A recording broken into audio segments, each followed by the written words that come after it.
Genesis chapter 38, Judah and Tamar. At that time, Judah left his brothers and settled near an Adullamite named Hira. There Judah saw the daughter of a Canaanite named Shua. He took her as a wife and slept with her. She conceived and gave birth to a son, and he named him She conceived again and gave birth to a son, and named him Onan. She gave birth to another son, and named him Shelah.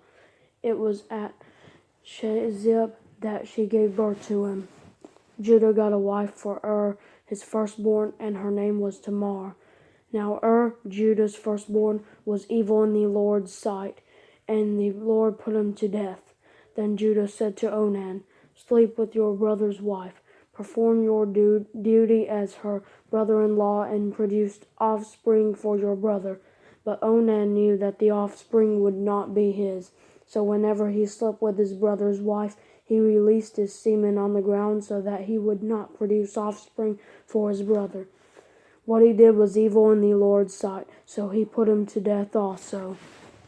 Then Judah said to his daughter-in-law Tamar, "Remain a widow in your father's house until my son Shelah grows up," for he thought he might die too, like his brothers.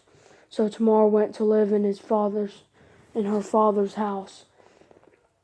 After a long time, Judah's wife, the daughter of Shua, died.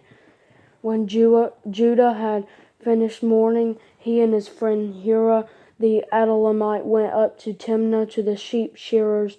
Tamar was told, "Your father-in-law is going up to Timnah to shear his sheep." So she took off her widow's clothes, veiled her face, covered herself, and sat at the entrance to Enaim, which is on the way to Timnah. For she saw that though Shelah had grown up, she had not been given to him as a wife. When Judah saw her, he thought she was a prostitute, for she had covered her face. He went over to her and said, "Come, let me sleep with you," for he did not know that she was his daughter-in-law. She said, "What will you give me for sleeping with me?" "I will send you a young goat from my flock," he replied. But she said, "Only if you leave something with me until you send it." "What should I give you?" he asked. She answered, "Your signet ring, your cord, and the staff in your hand."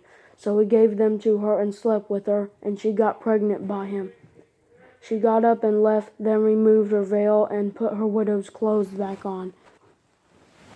When Judah sent the young goat by his friend the Adullamite in order to get back the items he had left with the woman, he could not find her. He asked the men of the place, "Where is the cult prostitute who was beside the road at Enaim?" "There has been no cult prostitute here," they answered. So the Adullamite returned to Judah, saying, "I couldn't find her." And furthermore, the men of the place said, "There has been no cult prostitute here." Judah replied, "Let her keep the items for herself, otherwise we will become a laughing stock. After all, I did send this young goat, but you couldn't find her." About 3 months later, Judah was told, "Your daughter-in-law, Tamar, has been acting like a prostitute, and now she is pregnant." "Bring her out," Judah said. "Let her be burned to death." As she was being brought out, she sent her father-in-law this message, "I am pregnant by the man to whom these items belong." And she added, "Examine them. Whose signet ring, cord, and staff are these?" Judah recognized them and said, "She is more in the right than I, since I did not give her to my son Shelah." And he did not know her intimately again. When the time came for her to give birth, there were twins in her womb.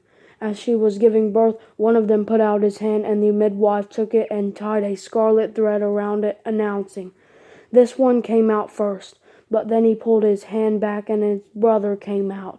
Then she said, "You have broken out first." So he was named Perez. Then his brother, who had the scarlet thread tied to his hand, came out and was named Zerah.